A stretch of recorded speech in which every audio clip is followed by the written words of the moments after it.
Y este es nuestro lema y este es el propósito, o debe ser, de la Iglesia de Cristo Jesús, cada día aproximarnos más a lo que Él es. Amén, ser un poco más como Él. Bien, gracias al grupo de alabanza, ¿verdad? Y vamos a procurar que esto que hemos cantado sea una realidad en nuestras vidas, o por lo menos es lo que yo quiero proponer en esta mañana a través del tema enunciado que creo que tenéis ahí en la pantalla. Y voy a estar compartiendo con vosotros acerca del poder del perdón. Amén. El perdón es un asunto, no es un tema. Es un asunto porque se puede dividir en muchísimos temas y no pretendo abarcarlo todo, ni mucho menos. Solamente quiero enfocarme en 3 aspectos del perdón, porque creo que necesitamos ser libres. Amén. A veces estamos encadenados y el poder es una herramienta, el perdón es una herramienta eficaz que nos permite liberarnos de toda amargura, ¿verdad? Y de muchas ataduras espirituales que gobiernan en nuestra vida y nos impiden ser más como Jesús. Vamos a leer los textos en los que me voy a estar basando un poco, que están en Efesios capítulo 4.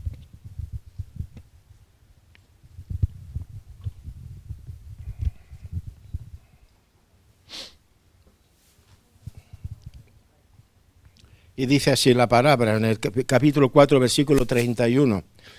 Dice: quítese de vosotros toda amargura, enojo, ira, gritería y maledicencia, y toda malicia. Antes bien, sed benignos unos con otros, misericordiosos, perdonándoos unos a otros, como también Dios os perdonó a vosotros en Cristo.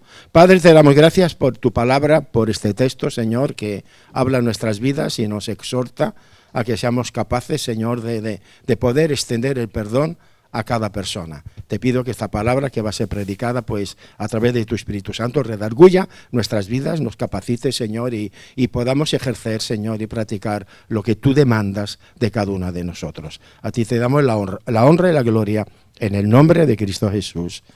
Amén. Podéis tomar asiento, hermanos.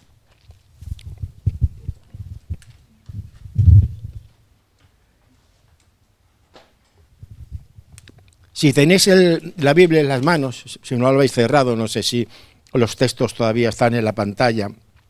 En estos textos que hemos leído, el apóstol Pablo, lo que pretende y a lo que nos anima y a lo que nos exhorta es a eliminar todo sentimiento negativo del alma. Y no me digáis que en algún momento, en alguna ocasión pasada o incluso presente, a veces el alma del creyente se siente de alguna manera atada por algún tipo de sentimiento negativo que lo ata, ¿verdad? Puede ser la amargura, como dice el texto, puede ser el enojo, puede ser la ira, ¿vale? Y lo que quiere el apóstol Pablo es que estos sentimientos negativos, que a veces asedian incluso al creyente, deben ser cambiados por otros más positivos, más edificantes, más espirituales, y lo dice el texto, por la benignidad, por la mansedumbre, misericordia, etcétera. Amén. Pero este texto también nos proporciona lo más importante, que es la clave, el modo, cómo yo puedo de alguna manera deshacerme de todos estos sentimientos que oprimen mi alma, no me dejan respirar espiritualmente y enfocarme y extenderme hasta estos sentimientos que de alguna manera vienen de Dios. El mismo texto dice: perdonándoos unos a otros. Amén. Perdonándoos unos a otros, como Cristo también os perdonó a vosotros. Mirad, dejadme que os diga en esta introducción que estoy haciendo, que las emociones es un regalo de Dios. ¿Cuánto lo queréis? Un ser humano sin una emoción sería una vida un poco triste, ¿verdad? No la podríamos entender bien. Pero las emociones, cuando nos hacen sentir bien de alguna manera, cuando proceden del espíritu, hacen que produzca amor, gozo, paz, bondad, amabilidad, paciencia. Amén. Estas son las sensaciones buenas, son las emociones que no proceden de la carne, sino las que proceden del espíritu. Cuando el Espíritu de Dios gobierna nuestras emociones, es cuando realmente podemos sentirnos con nosotros, porque estamos libres de la ira, de la amargura, del resentimiento, y en lugar de todo eso, eso hay gozo, hay paz, hay bondad. Amén. Y nos sentimos plenos, capaces, felices. Pero cuando las emociones que emanan en nuestra alma surgen de nuestra naturaleza carnal, obviamente empujan a la persona a otro tipo de emociones negativas. Empujan a la persona a la soberbia, al egoísmo, a la crítica, al resentimiento. Todo eso son emociones negativas que muchas veces se descontrolan y causan daño y a veces casi irreversible a las vidas del quien lo está padeciendo. Puede suscitarte la ira, puede suscitar el odio, el resentimiento en la vida. Incluso hay expertos que añaden que este tipo de sentimientos negativos también conllevan daños, digamos, físicos, como que te sube la tensión, como que te estresa, como que trae ansiedad. De cualquier manera, estos sentimientos de ira negativos no son buenos para nadie, y mucho menos para un creyente. Porque estas emociones negativas atan a las personas, nos vuelven infelices, nos vuelven ineficaces y conllevan una carga tan pesada, llevamos una carga tan pesada porque a veces queremos que hay tanta gente, tantas personas que nos han dañado, que nos han lesionado emocionalmente y llevamos tanta carga que no nos podemos librar y no conseguimos la paz que muchas veces que quisiéramos. Y hay que reconocer que hay creyentes que están heridos, que se dañan con el tiempo y a veces no consiguen sanar estas heridas, no consiguen quitarse, digamos, de sí mismo, de su alma, todos esos sentimientos de rencor, de odio, de ira contra ciertas personas que en algún momento les ha podido causar algún mal.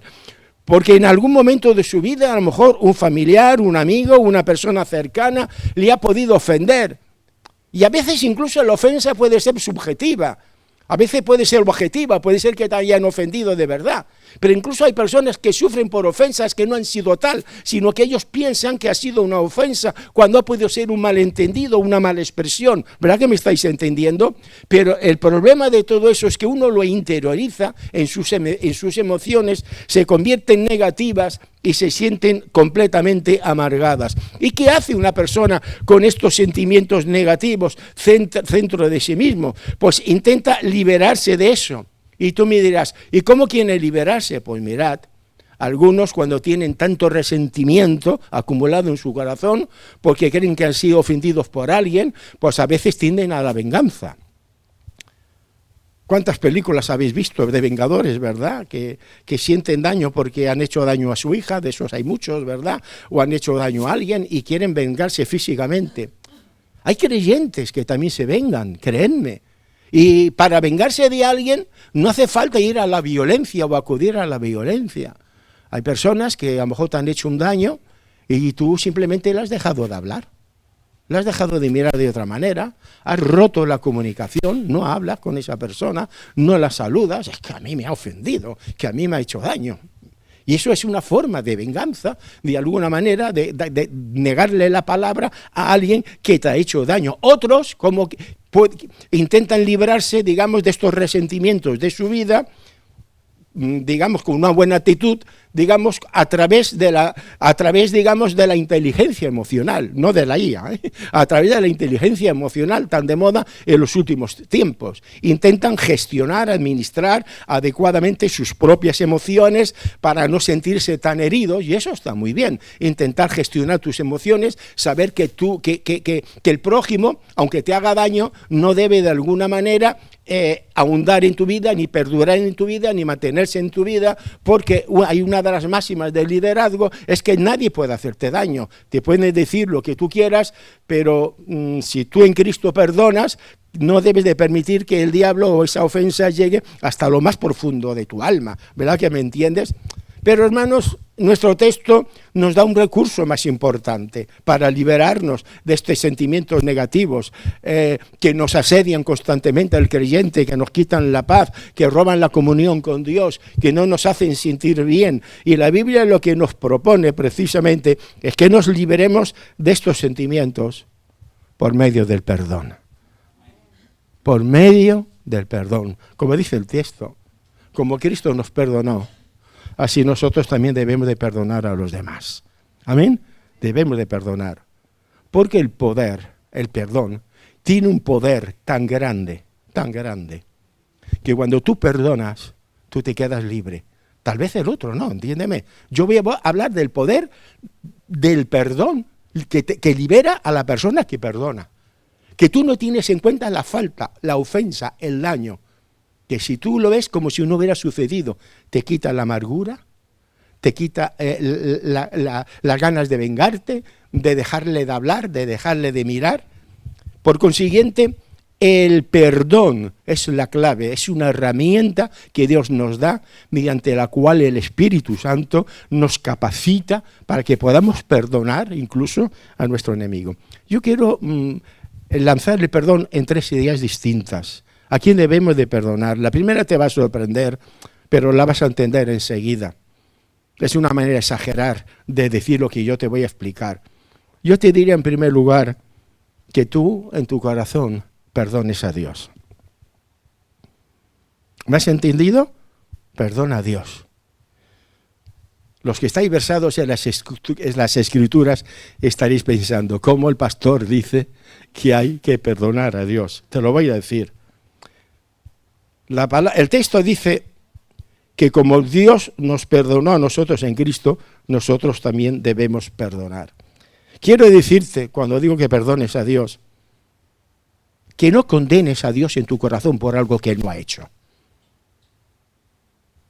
Que no condenes a Dios en tu corazón por algo que Él no ha hecho. Es evidente, y lo explico ahora mejor, que a Dios no hay que perdonarle nada, absolutamente nada, porque en su perfección no ha cometido ningún delito, no ha cometido ninguna falta, no te debe nada, no tienes nada que perdonarle. ¿Habían motivos para condenar a Jesús en la cruz? ¿Habían motivos?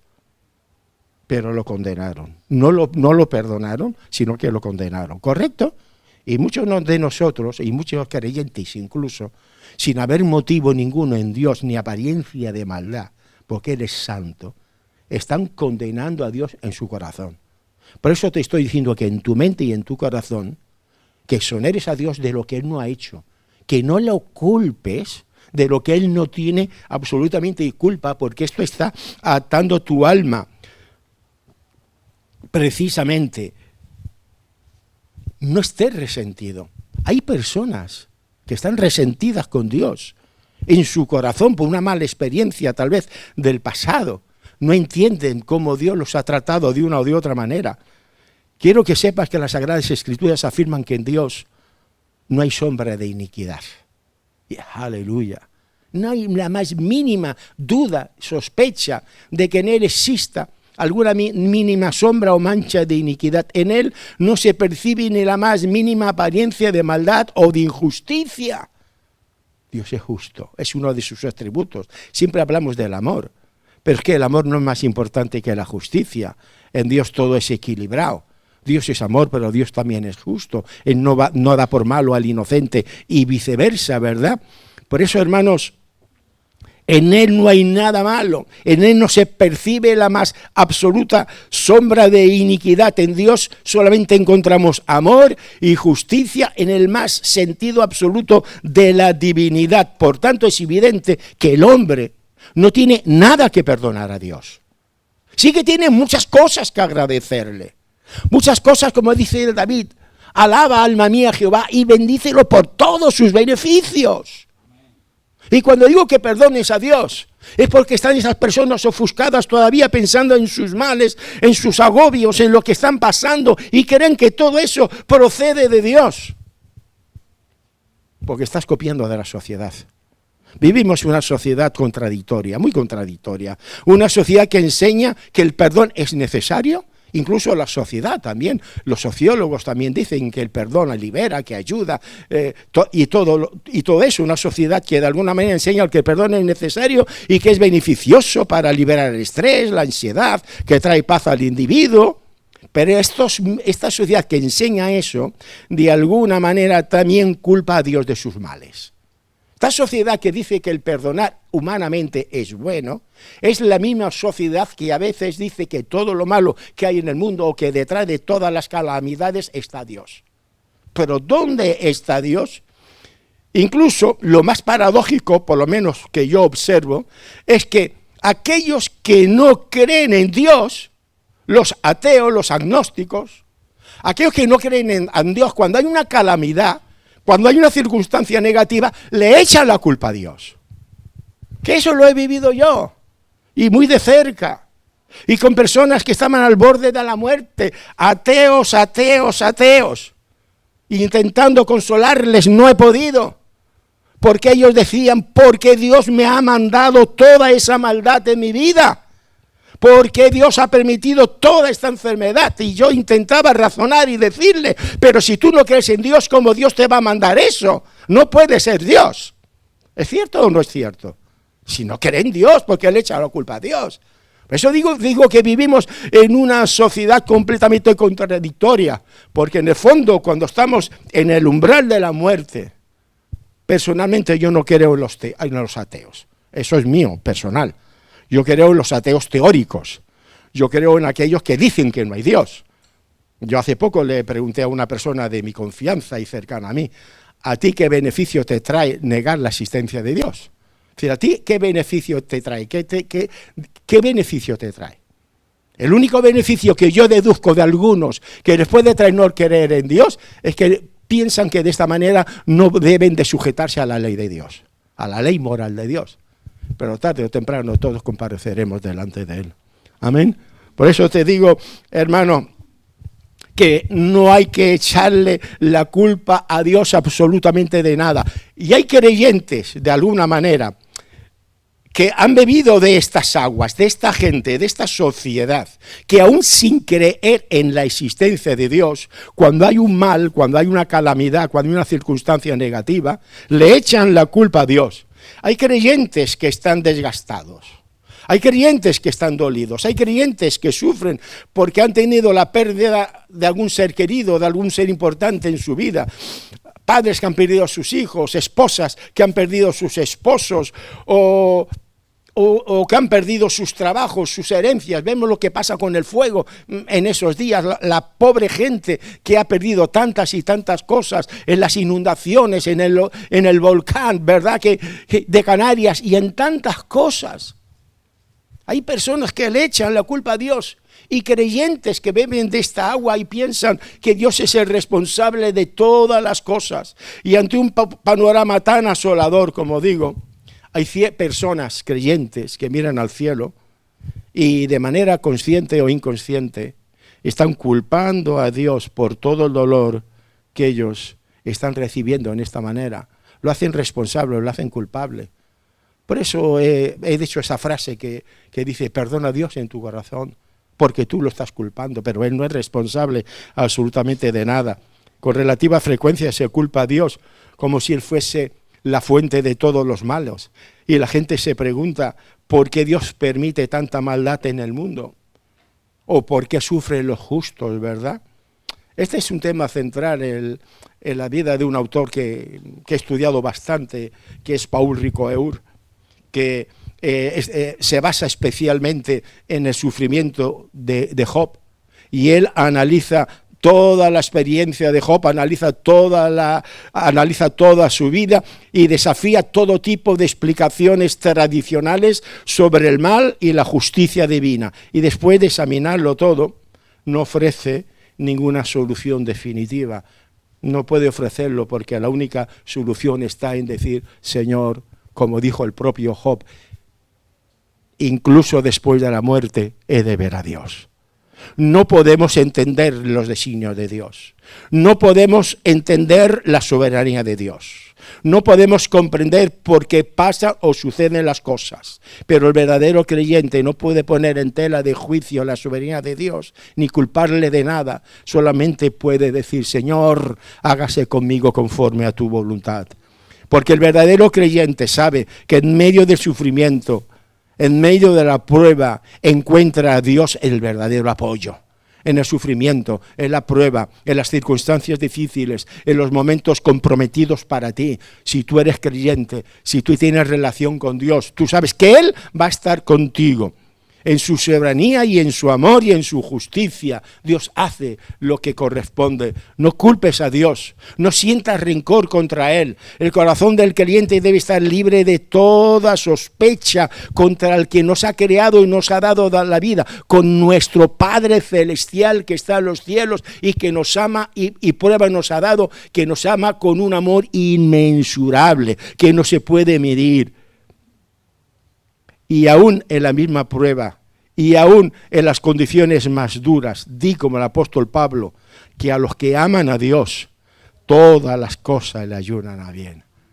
No digas, no te quejes de Dios, no tengas resentimiento, porque todo lo que venga a tu vida, que aunque te parezca desfavorable, Dios le da la vuelta y permite que sea algo bueno para ti. Di como Job, yo sé que mi Redentor vive, aleluya. A pesar de las críticas, a pesar de todas las cosas y a pesar de la enfermedad, yo sé que mi Redentor vive, aleluya. O como dice Santiago, toda buena dádiva y todo don perfecto desciende de lo alto del Padre de las luces, en el cual no hay mudanza ni sombra de variación.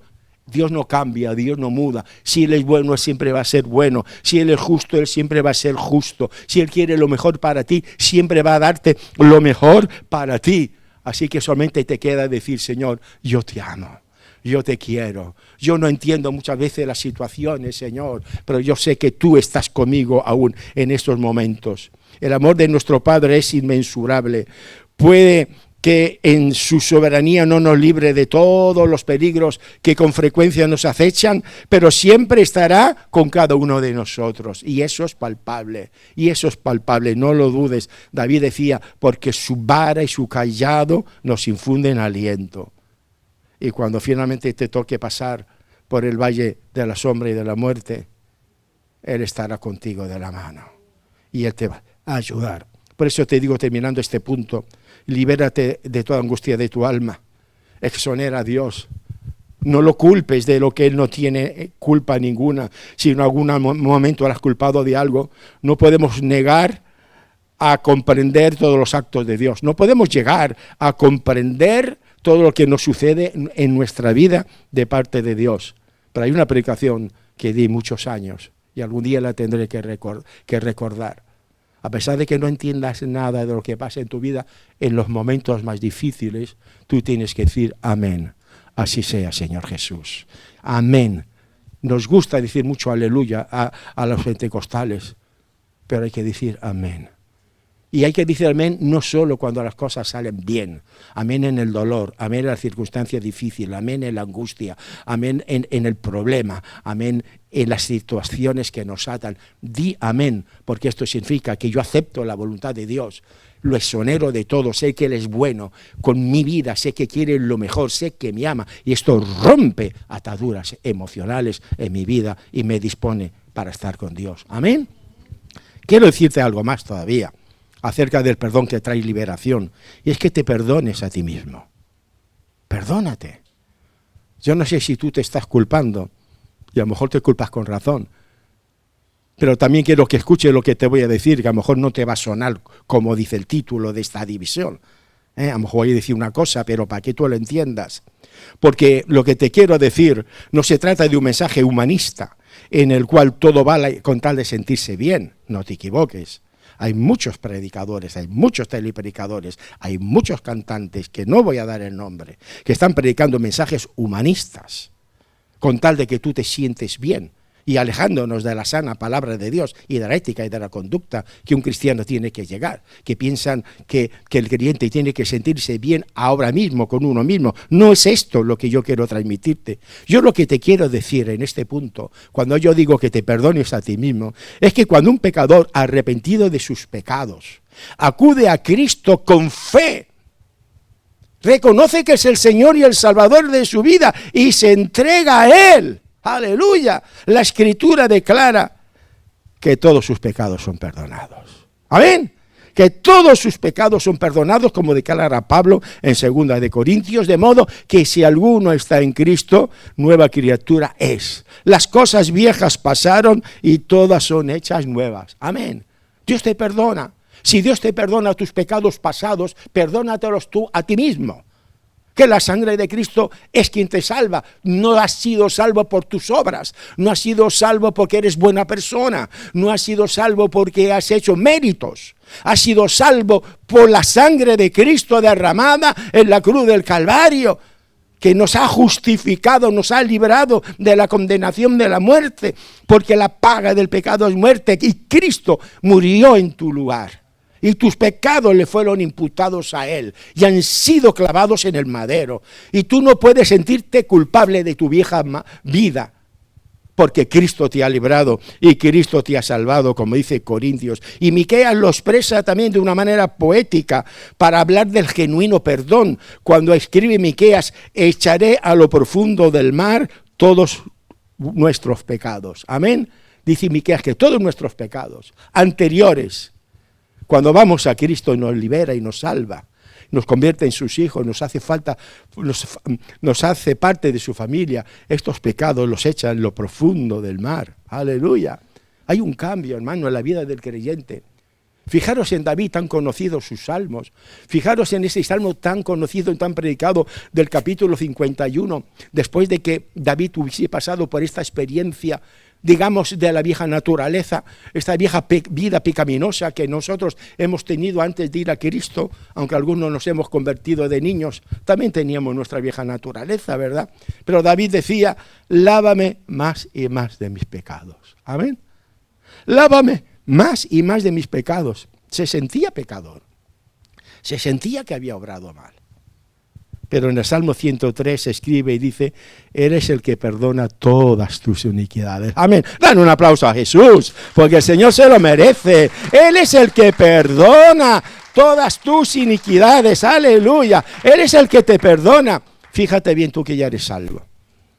Y si no, pues sabes que puedes acudir a Cristo y salir de aquí como una nueva criatura. Satanás no quiere que el creyente se sienta perdonado. Y este es el hándicap. Por eso no eres libre, porque Satanás te está condenando continuamente. La misión del diablo es lanzar falsas acusaciones, es lanzar calumnias a fin de engañar a los escogidos de Dios. Cristo te ha liberado del pecado, las cosas viejas pasaron, somos una nueva criatura y ahora quiere hacerte ver que tus pecados no han sido ni redimidos ni perdonados. Viene el diablo recordándote lo que tú eras. Y quiere hacerte ver que tus pecados no han sido redimidos ni perdonados. Y esto es importante porque, en primer lugar, si tus pecados no han sido perdonados, implica que Jesús no es el Salvador. Implica que Jesús no te ha podido salvar ni te ha salvado. Y en segundo lugar, que sigues viviendo en tus pecados. Tú no escuches al acusador de tu alma, porque el vocablo diablo, que procede del griego diablo, significa calumniador, falso acusador. Y aunque tú seas un hijo de Dios, eres un hijo de Dios por la fe. Y yo creo en Dios por la fe. Y sé que me ha libertado de mis pecados pasados por la fe y por la sangre de Cristo. Y reprendemos al diablo en el nombre de Jesús, que no venga a acusar a los escogidos de Dios. Por eso las Sagradas Escrituras en el libro de Romanos afirma, ahora pues ninguna condenación hay para los que están en Cristo Jesús. Amén. Ninguna. Ya no vamos a pasar por el tribunal de juicio, vamos a pasar por otro tribunal, pero no por el de la condenación. No hay ninguna condenación para los que están en Cristo Jesús, los que no andan conforme a la carne, sino conforme al Espíritu. Porque al que no conoció pecado, que es Jesús, hizo pecado por nosotros para que nosotros fuéramos hechos justicia de Dios. Amén. Todos nuestros pecados pasados han sido puestos sobre la cruz de Cristo. Él murió por todos y por cada uno de tus pecados. Él es nuestra justicia, porque el pecado debía de ser juzgado, porque Dios es justo. Dios no puede perdonar sin justicia. Dios podía decir, venga, todo el mundo a casa, ya sois todos buenos. No, Él es el juez de toda la tierra y tiene que hacerlo justo. Y para que tú no murieras en tus pecados, Cristo murió por tus pecados en la cruz. Y Dios hizo justicia. Y por eso te puede perdonar. Y ahora quiere venir el diablo a decirte que tus pecados no han sido perdonados. No lo creas, porque si lo crees estás atado. La Escritura declara así que si el Hijo del Hombre os liberare, seréis verdaderamente libres. Sé libre, perdónate a ti mismo. O dicho de otra manera, acepta el perdón de Cristo. Acepta el perdón que Cristo te ha dado. Yo lo digo de esta manera. para estar dentro del tema, pero perdónate a ti mismo, quiero decir, que aceptes el perdón que Cristo te ha dado, que no te acuses de lo que Cristo realmente ya te ha librado, si obviamente tú arrepentido has ido a Cristo con fe y le has pedido perdón de tus pecados. Amén. Fijaros lo que Jesús le dijo a la mujer samaritana cuando la estaban acusando. Dice, ni yo te condeno, vete y no peques más. Amén. ¿Qué hace aquí Jesús en esta obra divina? Porque solamente Dios puede perdonar pecados. Y Jesús dijo, ni yo te condeno, vete y no pecáis más. Jesucristo le perdona los pecados del pasado.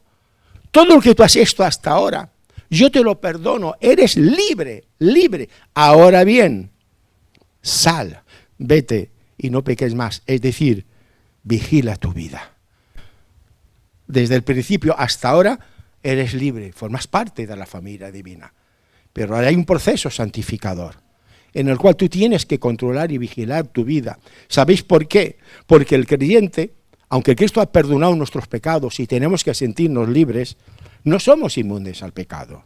Pues de alguna manera el pecado siempre nos acecha. El pecado no ha sido erradicado como tú ves coger una mala hierba y echarla fuera y se ha terminado. El pecado sigue estando ahí. El pecado nos acecha. Por eso el creyente, como Jesús le dijo a la mujer samaritana, yo te he perdonado, pero ahora tú vigila. Ten en cuenta tu vida posterior. El creyente debe vigilar y estar atento de no caer en la tentación y en el pecado. Por eso el apóstol Pablo nos advierte sobre nuestros modos vivendos, sobre nuestra vida, y nos dice, hijitos míos, estas cosas os escribo para que no pequéis. Porque si habéis sido liberados del pecado, ya sois hijos de Dios, para que no caigáis de nuevo en la tentación y caigáis a volver a los rudimentos, a volver a practicar la vida de antes. Pero si alguno se extravía, se aparta, si alguno tropieza, si alguno pecado, abogado tenemos con el Padre, a Jesucristo justo. Amén. Aleluya. ¿Esto qué significa? Que Él es nuestro abogado. ¿Qué significa? Que si pecamos después de haber sido redimidos por Cristo, perdemos la salvación. No. Eso significa que si yo he pecado después de recibir a Cristo, yo voy a Él de nuevo. Voy a Él de nuevo, derramo lágrimas y Cristo borra mis pecados, todas mis rebeliones. Amén. Y de esa manera no dejamos que el diablo nos atormente. Porque los pecados no perdonados, el diablo nos acusa, el diablo nos atormenta y de esta manera no podemos tener comunión ni paz con Dios, porque si hay pecados en nuestras vidas que no han sido puestos en la cruz de Cristo, si hay pecados en nuestras vidas que no han sido lavados por la sangre de Cristo, ni tenemos paz con Dios, ni comunión con los hermanos, como dice Primera de Juan 1:9. Es importante que nuestros pecados presentes también sean perdonados. Por eso no te condenes. Deja que Cristo te perdone, no solo los pecados del pasado, sino también con los de presente.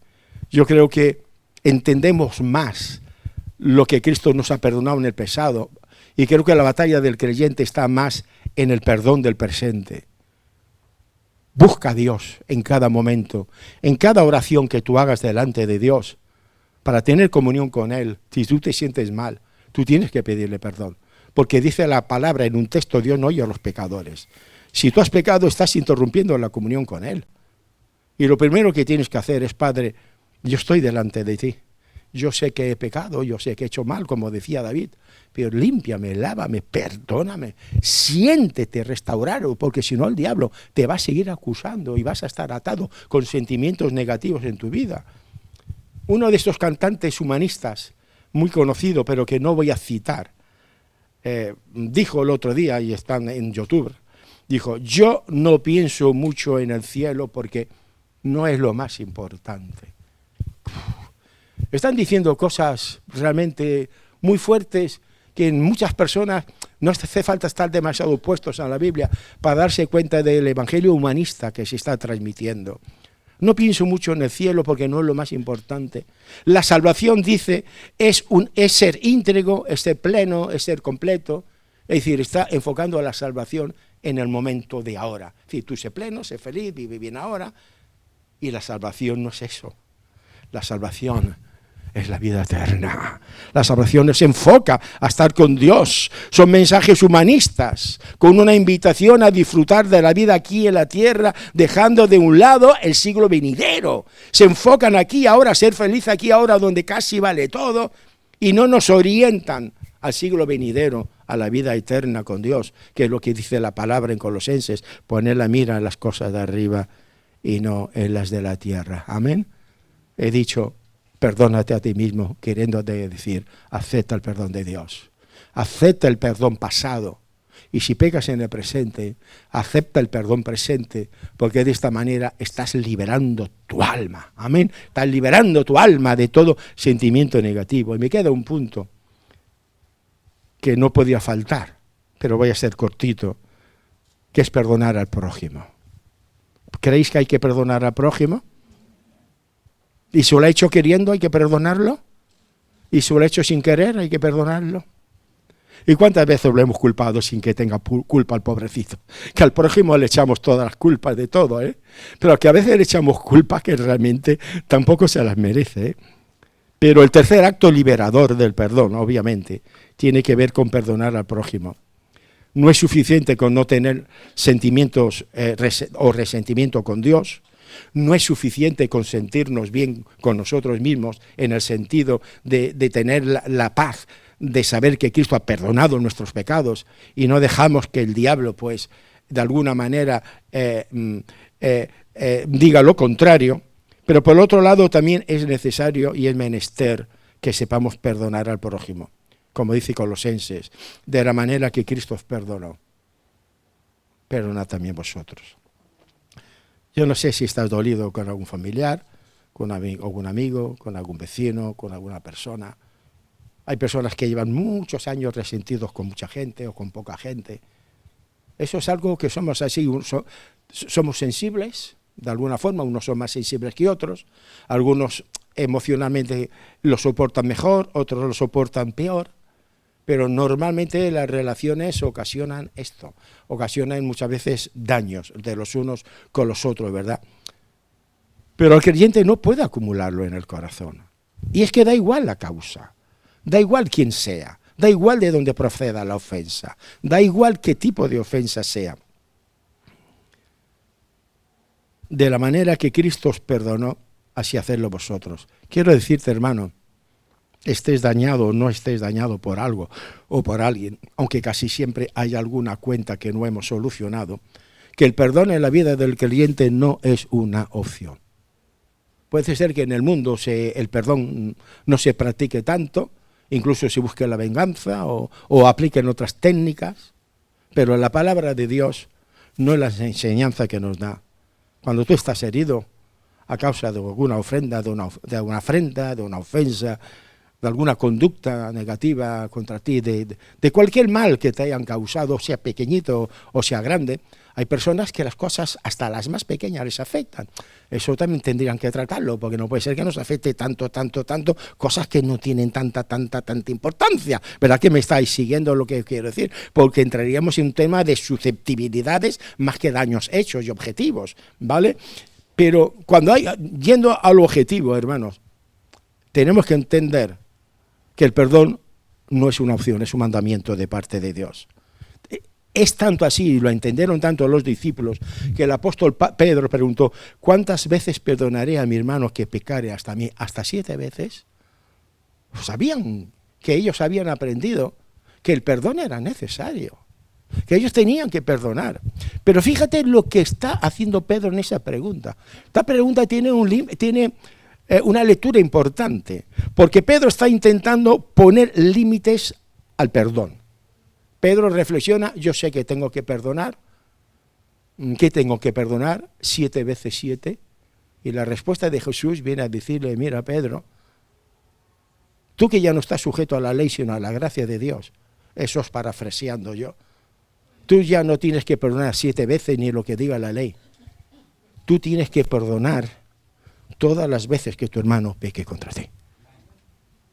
No 7, sino 70. Queriendo decir que el perdón tuyo hacia el hermano, o hacia el prójimo, o hacia el enemigo, no tiene límites. ¿Amén? ¿Lo entendemos? no tiene límite. No te digo hasta 7, sino hasta 70 veces 7. Y perdonando los unos a los otros, como Cristo os perdonó a vosotros. Mirad, hermanos, perdonar es necesario para ser perdonados. Eso es un punto importante. Si en un momento dado tu resentimiento contra alguien es tan fuerte que no se te va el daño, que tú no lo puedes perdonar, yo te voy a decir que tú estás en pecado. Y me atrevo a decirlo. Una persona que tiene un fuerte resentimiento contra alguien está en pecado. Y te lo voy a decir. Y puede ser que la persona que te haya hecho daño, a lo mejor haya buscado el perdón de otra manera, con Dios, a lo mejor ya no te ha visto más, a lo mejor no tiene posibilidades de verte, a lo mejor ha ido a hablar con un pastor y a lo mejor se siente bien, porque ha confesado su pecado, porque lo ha dicho, igual está en la cárcel y ha hecho todo lo posible y no se ha podido comunicar contigo para pedirte perdón a ti. Y a lo mejor tú, el ofendido, estás en pecado, porque sientes en tu vida una ira, una amargura, unas ganas de venganza, te sientes tan mal que tú no lo puedes de alguna manera perdonar. Pero la Biblia nos dice que perdonar es necesario para ser perdonados. Que si nosotros no perdonamos, nunca vamos a poder ser perdonados. En la oración del Padre Nuestro nos enseña que para ser perdonados por Dios, nosotros también debemos perdonar a nuestro semejante. Una de sus oraciones dice, y perdona nuestras deudas, perdona nuestras faltas, perdona nuestros pecados, perdona nuestras maldades. Así como nosotros perdonamos a los que nos deben. Amén. Así como nosotros perdonamos a los que nos deben. Por esto, perdonar a tu prójimo, perdonar a tu hermano, a ti te libera de las ataduras emocionales que amargan tu vida. Porque si tú tienes rencor contra alguien, estás resentido contra alguien, te sientes mal contra alguien, es porque no lo has perdonado. Y si tú no perdonas en tu corazón, Dios no te puede perdonar a ti. Esta petición establece una cláusula adicional, que es la que acabo de decir, ¿cómo vosotros también perdonáis?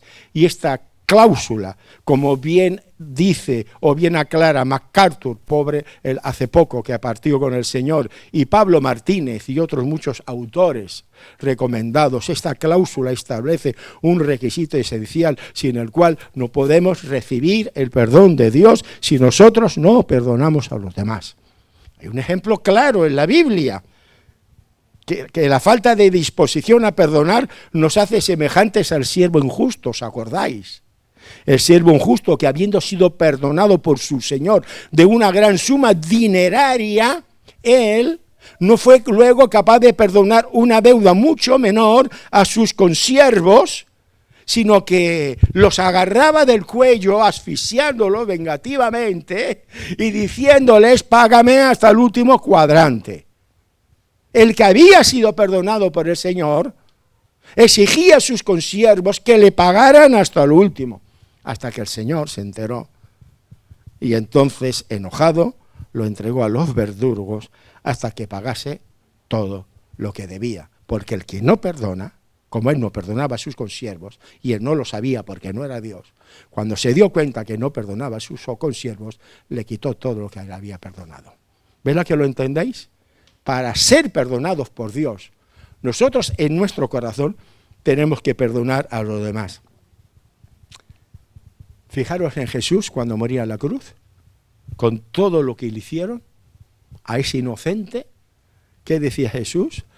Desde la cruz clamaba, Padre, perdónales porque no saben lo que hacen. ¿Qué hacía Esteban, el primer mártir de la historia de la iglesia, mientras lo lapidaban, mientras le tiraban piedras?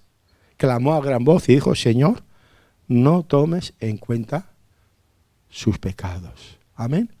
Eso es lo que hace el verdadero creyente. A nosotros nos gustaría que viniera alguien arrepentido, se arrodillara ante nosotros, reconociese todo el daño del mal que nos ha hecho. Eso es otra cosa que se tratará en otro momento. Lo que yo te estoy diciendo es que este sentimiento negativo que está en tu alma, que te puede hacer dudar o recelar de Dios, de ti mismo, de tus pecados y de tu semejante, tú tienes que perdonarlos. Tienes que liberarte, porque si no, ni tienes paz con Dios, ni con el prójimo, ni contigo mismo. Y concluyo diciéndote que el perdón es una fuerza tan poderosa que libra nuestra alma, como he estado predicando, de todo resentimiento, nos libra de toda amargura, de todo dolor del alma, y elimina obviamente todo deseo de venganza, porque trae paz al corazón, nos hace libres de todas estas ataduras emocionales negativas que a veces durante años hemos tenido con nosotros y no hemos podido levantar cabeza y no hemos madurado, no hemos crecido, no hemos podido tener buenas relaciones. Hermanos, cuando rompemos estas ataduras emocionales a través del perdón, estamos mejor con Dios, porque dejamos de ser injustos con Él. Estamos mejor con nosotros mismos, porque hemos aceptado el perdón de Cristo. Estamos mejor con nuestros semejantes, porque también perdonamos las ofensas que muchas veces nos han causado. Pero déjame que termine en esta recta final, y luego me diréis, pues háblame de eso también. Que una cosa es el perdón y otra cosa es la reconciliación. Yo estoy hablando del perdón que depende de ti. El perdón es un acto personal, interior, unilateral. El perdón es un acto personal tuyo, de tu interior, que mediante el Espíritu de Dios nos permite liberarnos de toda carga negativa, de todo sentimiento negativo. Yo perdono.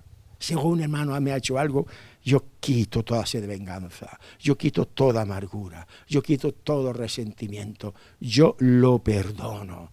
Obviamente, Dios, reconozco que tú no me has hecho nada, Señor. Acepto tu soberanía, acepto tu voluntad, no entiendo el porqué, pero acepto todo lo que venga de ti, Señor, y yo también me siento libre porque tú me has perdonado. Otra cosa es la reconciliación. Otra cosa es la reconciliación. Gracias a Dios, tú has sido perdonado por Dios y también has sido reconciliado con Él. Amén. Por medio de la fe, por medio del arrepentimiento, tú has cambiado. Tú has cambiado, has podido cambiar tu vida. Y ahora tú has sido reconciliado con Dios por medio de nuestro Señor Jesucristo. Lo que quiero decirte es que la reconciliación ya no es un acto unilateral. Que ya la reconciliación interviene en dos personas, el ofendido y el ofensor. Si tú eres creyente, tú le tienes que perdonar. Perdonar y perdonar. Y si te habla, le tienes que hablar. Y como dice la Biblia, también debes de procurar la reconciliación. El texto de la palabra dice, y en cuanto dependa de vosotros, estad en paz con todos los hombres. En cuanto dependa de los hombres. Cuando tú le perdonas a alguien que te ha hecho una ofensa, tú le perdonas y al mismo tiempo extiendes un camino y extiendes una mano para que exista un pedir perdón, para que venga y luego exista una reconciliación. Eso es otro tema. ¿Verdad que me estáis entendiendo lo que digo? Tú tienes que perdonar. Y cuando tú perdonas de verdad a alguien, yo te aseguro que luego vendrá la reconciliación. No siempre es posible reconciliarse a priori con todas las personas como si no hubiera pasado nada, porque hay personas que necesitan ayuda psicológica, entenderme. Hay ofensas, hay agravios, hay hechos, hay daños que incluso hay personas que necesitan terapia espiritual y psicológica para poder recuperar lo que él era. Por eso digo que tú en tu corazón no puedes tener nada en contra de nada. Y no solamente esto, sino que debes de procurar en lo que dependa de ti, la reconciliación. Tú no puedes decir, como me ha hecho un daño, como me ha ofendido, yo ya no quiero saber nada. No, tú lo perdonas. Y el siguiente paso es haz todo lo que depende de ti para poderte reconciliar con la persona que te ha hecho el daño. Amén. Porque el perdón rompe ataduras y precisamente nos acerca a la esencia de lo que Dios quiere que nosotros seamos.